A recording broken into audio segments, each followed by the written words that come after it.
بسم اللہ الرحمن الرحیم۔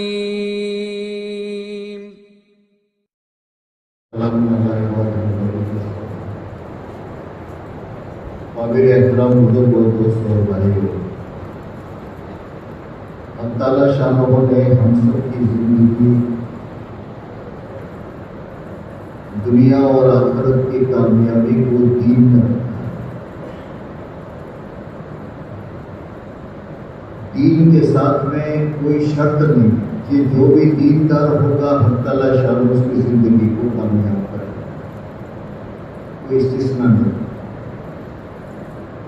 اور اس دعوت کی مبارک محنت کے ذریعے سے صرف خروج نہیں ہے بلکہ اس کی بنیادی مقصد ہے پورا دین امت میں زندہ ہے۔ دین کا نام لینے کے ساتھ آدمی کے ذہن میں کچھ چیزیں آتی ہیں جس کو اس نے اپنے ذہن میں دین بنا دیا۔ کسی نے نماز کو بنا لیا ہے، کسی نے حج کو بنا لیا ہے، کسی نے جمعہ کی نماز کو بنا لیا ہے۔ دین ایک پوری زندگی ہے سرکار دو عالم صلی اللہ علیہ وسلم۔ اس کے فرماتے ہیں کہ دین کے 5 جز ہیں، 5 شعبے: ایمانیات، عبادات، معاملات، معاشرت اور اخلاق۔ اور یہ تمام شعبے آپس میں جڑے ہوئے ہیں۔ ایمان اگر مکمل نہیں ہے تو اور اجزاء میں اور اجزاء ہے لیکن عبادات نہیں ہے تو بھی کامیابی نہیں۔ اس لیے تو کہا گیا ہے نماز عبادت ہی ہے، من ترک الصلاۃ متعمدا فقد کفر۔ معاملات اس کے ساتھ جڑے ہوئے ہیں، کتنی بھی نمازیں پڑھ لی، کتنے بھی روزے رکھ لیے، کتنے بھی حج کر لیے، سب کچھ کیا لیکن معاملات نہیں ہیں صحیح اس کے،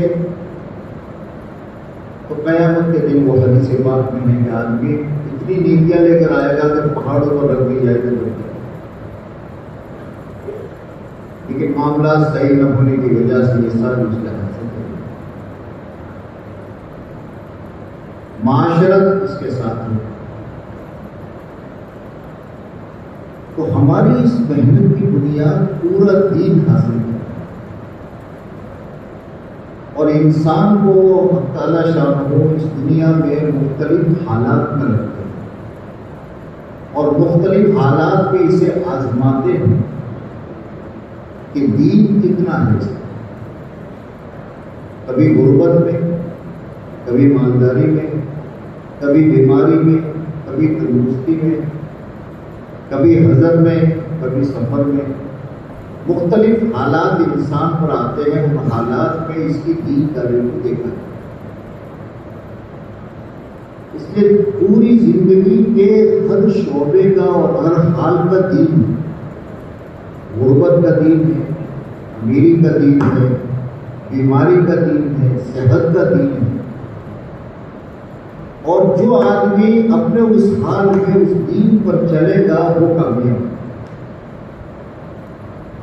ہماری اس محنت کے ذریعے سے، اس دعوت کے مبارک محنت کے ذریعے سے حضرت مولانا الیاس صاحب نور اللہ مرقدہ سے پوچھا گیا کہ حضرت آپ اس محنت کے ذریعے سے کیا چاہتے ہیں؟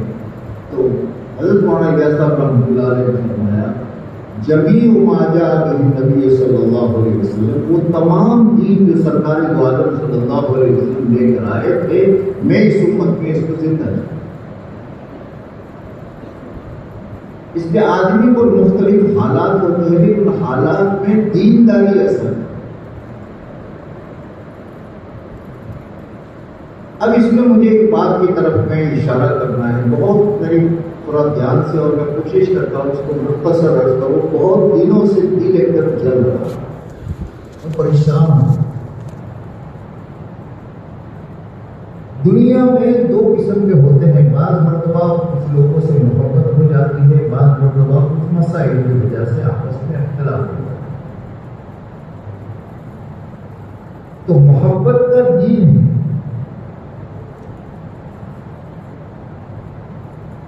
ہوئی نہیں. کسی کی محبت میں آئے, کسی کا حق مارے. اسی طریقے سے اختلاف کا دین.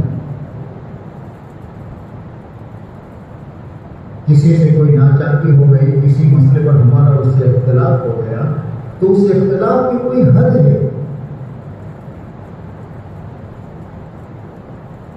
وہاں دیکھا جائے گا یہ دیندار ہے یا بے دین ہے.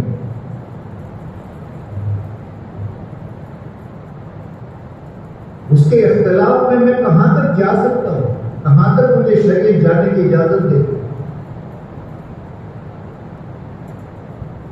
کسی کے ساتھ دین کو زندہ کرنے پر آیا, اس دین کو زندہ کرنے کے لیے میں کہاں تک جا سکتا ہوں. بے دینی کے راستے سے دین زندہ نہیں ہوگا. غریب کی محبت میں آیا, بھوکے کی محبت میں آیا, سب بھوکے کو کھلانا ہے, اور وہ لوگ پھاقے سے مر رہے ہیں, لوگوں کے پاس کپڑا پہننے کو نہیں ہے, سردیوں میں تھک کر کانپ رہے ہیں. اب یہ ہمارے دل میں محبت جاگی تو اس کی حد ہے کہ کہاں تک کا مال اس پر لگا سکتا ہوں. یہ تو نہیں ہے کہ میں کسی کا مال لوٹ کر اس کو دے دوں, کسی کا چوری کر کے میں اس کو دے دوں. حد ہے اس کی.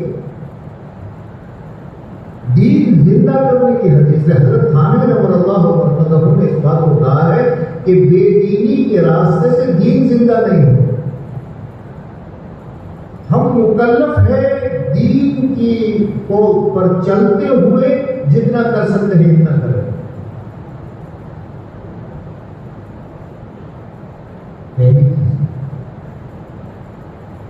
اسی میں ہمارے سب سے بڑی جو چیز ہے جو دین کو موڑ دیتی ہے وہ آپس کے ہمارے تعلقات اور آپس کی چیزیں ہیں. ابھی اس وقت میں دعوت کی لائن کے ساتھ ایک بڑی آزمائش سے گزر رہے ہیں جس میں 4-5 سال.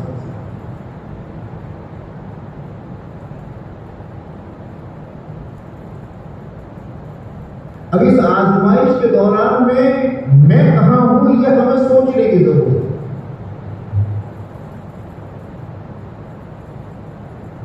ٹھیک ہے ایک چیز ہے جس چیز پر رائے میں اختلاف ہے, اختلاف کی چیز ہے, لیکن اس کی حد ہے.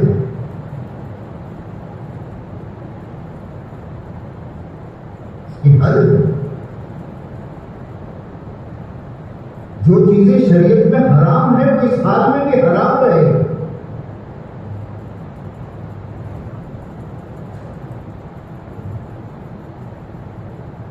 اختلاف اس کی جگہ پر ہے, صحیح غلط اس کی جگہ پر ہے, لیکن یہاں ہم کہاں تک کا برتاؤ کتنا ہمارے لیے جائز ہے. تجسس ہر حال میں حرام ہے. ہم کسی کا تجسس کر رہے, وہ کون ہے, کیا ہے, کس طریقے کی ہے, وہ ساری چیزیں پتہ نہیں کیا کیا یہ کیا ہے. یہ شریعت نہیں ہے, یہ حرام ہے تجسس. غیبت تو کافر کی بھی حرام ہے.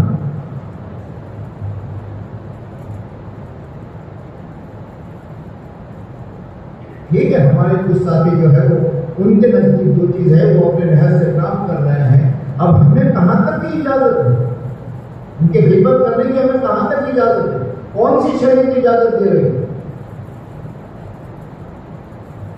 اگر ہم اللہ کے لیے کرتے ہیں, زندگی کو آخرت میں بنانے کے لیے کرتے ہیں, پھر یہ کیا ہے, یہ تو اپنی خواہشات ہے.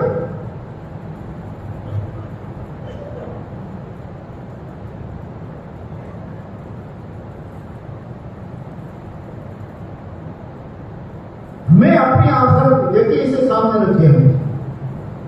ہم یہ محنت کیوں کر رہے ہیں؟ کوئی پارٹی ہے ہماری, کوئی دنیا میں پارٹی بنانی ہے, ہم تو اپنے اللہ کو راضی کرنے کے لیے کر رہے ہیں. اس اللہ کو ناراض کر کے کوئی چیز کی گئی تو کیا ہوا, کیا حاصل ہوا؟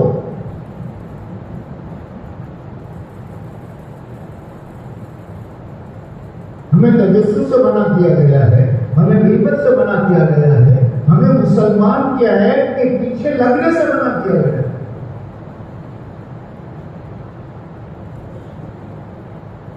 تحقیق کر کر کے معلوم کرنا, پتہ نہیں کیا کیا معلوم کرنا, خلاصہ اور خلاصہ کیا ہے یہ کیا ہے؟ کہاں جا رہے بھائی؟ کون سا رخ لے رہے ہیں؟ لا تتبعوا، اس میں ہے لا تتبعوا عورات المسلمین، مسلمانوں کے عیوب کے پیچھے مت پڑو. وَمَن يَتَّبِعِ اللَّهَ عَوْرَتَهُ، جو آدمی کسی مسلمان کی عیب کے پیچھے پڑے گا فَقَدِ اتَّبَعَ اللَّهُ عَوْرَتَهُ، اللہ اس کے عیب کے پیچھے پڑے گا. وَمَنِ اتَّبَعَ اللَّهُ عَوْرَتَهُ، اور خدا جس کے عیب کے پیچھے پڑ گیا يَفْزَعُهُ وَلَوْ فِي بَيْتِهِ، خدا اس کو رسوا کر کے چھوڑے گا چاہے وہ اپنے گھر میں بیٹھا ہو.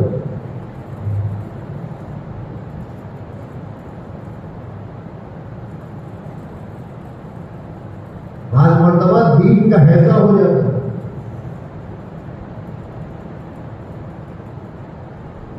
ہماری زندگی میں ہمیں سمجھ کہاں جا رہے ہیں، کیا کر رہے ہیں.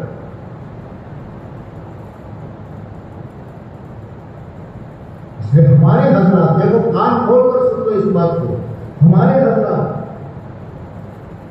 حضرت مولانا الیاس صاحب رحمۃ اللہ علیہ، حضرت مولانا یوسف صاحب رحمۃ اللہ علیہ، مولانا انعام صاحب رحمۃ اللہ علیہ، ان کے زمانے میں مختلف تحریکیں تھیں جن تحریکوں سے ہمارے علماء دیوبند کو اختلاف تھا.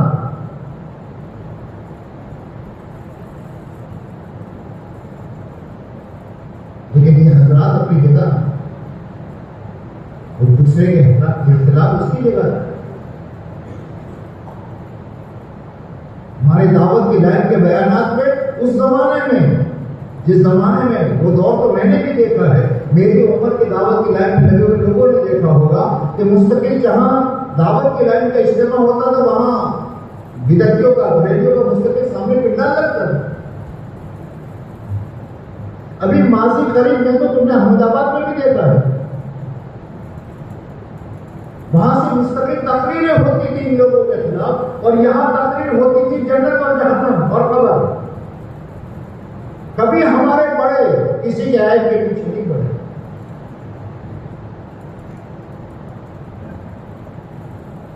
ہمارے علماء دیوبند جو ہے ان کی زندگی جو تھی، میں نے سنا بہت زمانے پہلے کہ اس زمانے میں حج میں جایا جاتا تھا پانی کی جہاز میں.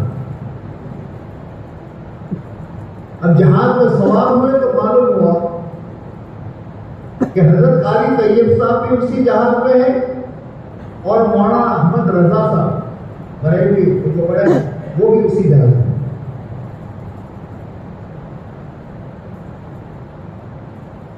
نماز کا جو وقت ہوا تو دونوں طرف سے تو ہوتے ہیں بھائی لوگ، یہ پڑھائیں گے وہ پڑھائیں گے. وہ لوگ تھے، اختلاف اس کی جگہ ہے، احترام اس کی جگہ ہے، اکرام اس کی جگہ ہے، مسلمان کے ساتھ میں اس کا رکھنا وہ اس کی جگہ ہے. دونوں حضرات نماز کے وقت ایک ساتھ نکل کر کے وہاں ہیں. تو حضرت مولانا رضا احمد صاحب اجمیری وہ بریلوی رحمۃ اللہ علیہ اور کہا حضرت آپ نماز پڑھو. کس کو کہہ رہے ہیں؟ ارے کس کو کہہ رہے ہیں؟ دیوبندی اور بریلوی کا جو مارکا پوری دنیا میں چل رہا ہے، حضرت نماز پڑھو. قاری صاحب تو بہت ظریف آدمی. قاری صاحب نے کان میں کہا بیٹی آپ کے پیچھے ہو جائے گی، آپ کی میرے پیچھے نہیں. حضرات کو علماء دیوبند کو کافر کرا دیا.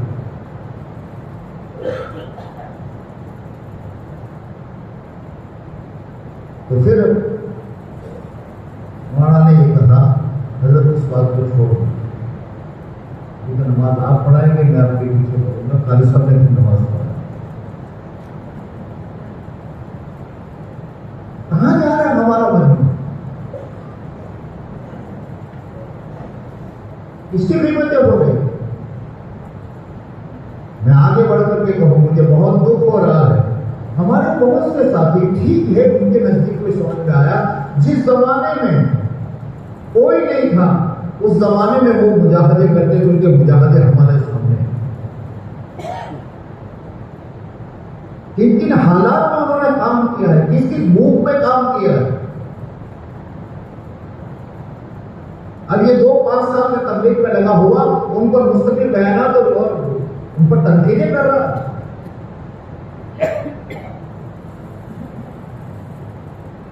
ہمارے علماء دیوبند ہمارے بڑے اور دعوت کی لائن کے بڑے، اور ہمارے ابھی جو شورا کی لائن کے جتنے بڑے ہیں، صاف سن لو، مولانا ابراہیم صاحب کے کسی بیان میں کسی دن کسی پر تنقید نہیں سنی ہوگی، لاٹ صاحب کے بیان میں نہیں سنی ہوگی، ہمارے مولانا اسماعیل صاحب کے بیان میں نہیں سنی ہوگی۔ دیکھو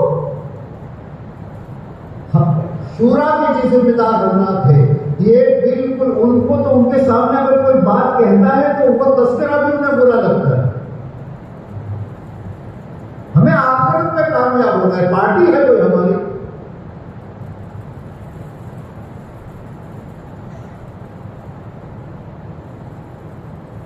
میرے بھائیوں اور میرے پیارے دوستوں،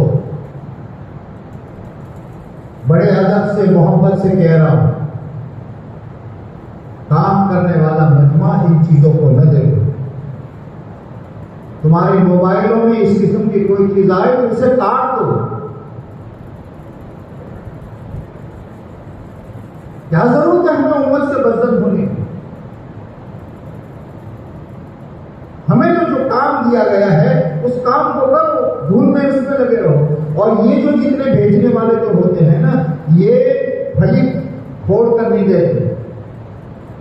یہ سارا مسئلہ کون کھڑا کر رہا ہے؟ معاف کرنا میں ذرا اٹھا دوں، کون کھڑا کر رہا ہے؟ اس طرف میں بھی ایسے کہ جو گشت بھی نہیں کرتے، جو تعلیم میں بھی نہیں بیٹھتے، جو چلے بھی نہیں لگاتے، سال سال ہو چکے، ان سے پوچھو، ویڈیوز کی آڈیو ساری ان کی آ گئی۔ اس طرف سے بھی وہی ہے، ان سے پوچھو کب چلا لگا تھا۔ کام کرنے والا طبقہ جو ہمارا ہے، یہ طبقہ جو گشتوں میں رکھتی، اس کو تو فرصت کا ہے۔ یہ تو دونوں طرف سے ایک طبقہ ہے جو کام نہیں کر رہا ہے اور امت کو لڑا رہا ہے، اور ہم نادان ایسے ہیں کہ کوئی غلط چیز کسی چیز کو کرتا ہے تو اس کو انٹرسٹ کے ساتھ سن رہے۔ ایسے ہمارے فون میں یہ چیز آ سکتی ہے۔ میں نے تو اپنا پچھلے کئی سالوں سے معمول بنا لیا ہے، کوئی آدمی اس قسم کا کوئی منفی مضمون میرے موبائل پر بھیجتا ہے، میں اس کو 1-2-4 جملے سننے کے بعد سمجھ جاتا ہوں، اس کو ڈیلیٹ کرنے کے بعد اسے فون کرتا ہوں، کیوں بھیجا میرے کو؟ آئندہ بھیجا تو تیرا فون بلاک کر دوں گا، اور آج تک میں 24 فون بلاک کر چکا ہوں۔ ہمارے کام اس لیے کیے ہیں، ہم تو کسی کی منفی چیزیں، یہ ہمارا دعوت کا کام کرنے والا مجمع نہیں میرے دوست، اور ہمارے شورا کے ذمہ دار حضرات کسی اس قسم کے آدمی کو پسند نہیں کرتے۔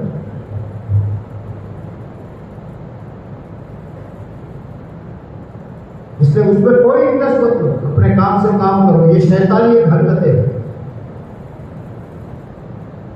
شیطانی حرکت ہے، کسی کو پکڑنا، کسی کو ذلیل کرنا، کسی کو فون کر کے اس کی بات کو لینا اور پھر اس کو ویڈیو پر آڈیو پر ڈال دینا، یہ کیا ہے؟ کسی کو باتوں میں سوالات میں پھنسانا اور آڈیو پر ڈال دینا۔ اور ہمارا مجمع چونکہ یہ ہماری شورا کے موافق بات کرتا ہے، یہاں تک میں بھی سن رہا ہوں اور میں دوسرے کو بھی بھیج رہا ہوں، دوسرے کو بھی بھیج رہا ہوں، کیا ہے یہ؟ ہم کہاں جا رہے ہو میرے بھائی؟ مقصد ہمیں آخرت بنانی ہے، ہمیں دنیا میں پارٹی بازی کے اوپر نہیں جانا ہے۔ اس لیے ہمارے حضرات اس کو پسند نہیں کرتے، اور کوئی بھی اسے کرے بالکل اس کی ہمت افزائی مت کرو، دعا مانگتے رہو۔ ٹھیک ہے، جس موضوع پر ہمیں اختلاف ہے وہاں اس کی جگہ پر ٹھیک ہے، ہم تعلیم کریں گے اپنی جگہ پر فضائل اعمال کی۔ ہمارا نہج جو ہمیں بڑوں نے دیا ہے اس کو ہم اہتمام سے اس کو پکڑے رکھیں گے، لیکن اس سے کسی سے لڑنا، کسی سے کرنا، کسی کی غیبت کرنا، کسی پر تہمت لگانا، کسی پر بہتان باندھنا، کون سی شریعت کے جائز ہے؟ بس میرے دوستوں، اس لیے ہمارے ساتھی اس قسم کی چیزوں کو پڑھے بھی نہیں، اس قسم کی چیزوں میں پڑھے بھی نہیں، اس قسم کی چیزوں کو دوسرے پر بھیجے بھی نہیں۔ ہمیں آخرت کا بھائی، اے بھائی، موت ہے، موت آنی ہے، موت آنی ہے،